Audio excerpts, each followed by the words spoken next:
సంఖ్యాకాండము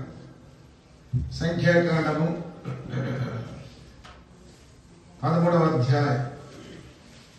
సంఖ్యాకాండము 13వ అధ్యాయము 33వ వచనం.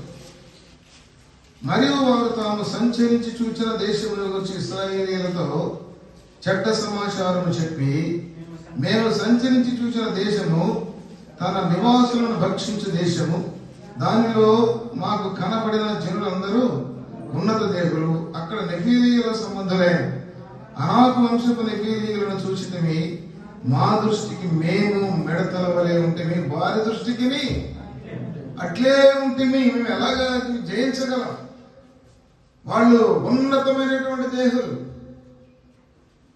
ఫిలిష్తీయులను జయించలేక సౌలు యొక్క ప్రజలు ఇశ్రాయేలీయులు వాళ్ళు అక్కడ చతికిలబడినటువంటి పరిస్థితులు కనిపిస్తూ ఉంటే దావీదును దేవుడు ఏర్పాటు చేసుకున్నాడు. ఎవరిని చూసి వీళ్ళు భయపడ్డారు? ఎవరైనా? సౌలు జనాంగం ఎవరిని చూసి భయపడ్డారు? గొల్యాతు.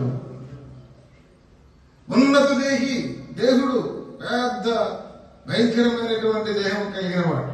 అంటే ఇప్పుడు దీని అర్థం ఏంటంటే, ఇశ్రాయేలీయులు వారు దేవుని యొక్క పరిశుద్ధమైనటువంటి ప్రేమ ద్వారా ఐగుప్తు నుంచి బయటికి వచ్చిన తర్వాత కూడా వారి వాక్యంలో రాయడం అనేది ఏంటంటే, ఐగుప్తులో నుంచి బయటికి అయితే వచ్చారు కానీ ఐగుప్తు వారి హృదయంలో నుంచి బయటికి పోలేదంట. కాబట్టి అందుకని అంటున్నాడు, ఏమని? నది దాటి వెళ్ళేటటువంటి దేశం ఎలా ఉందంట? కొండలు లోయలతో ఉన్నది. కొండలు అంటే ఉన్నతమైనటువంటి పరిస్థితి, లోయలు అంటే అధమైనటువంటి పరిస్థితి. అలాంటి సంఘటనలు వాళ్ళకు వచ్చాయి. వాళ్ళు ఎంతో సంతోషించినటువంటి సంగతులు కూడా ఉన్నాయి. ఒక్కొక్కసారి వాళ్ళు దుఃఖించినటువంటి సంగతులు కూడా లేకపోలేదు.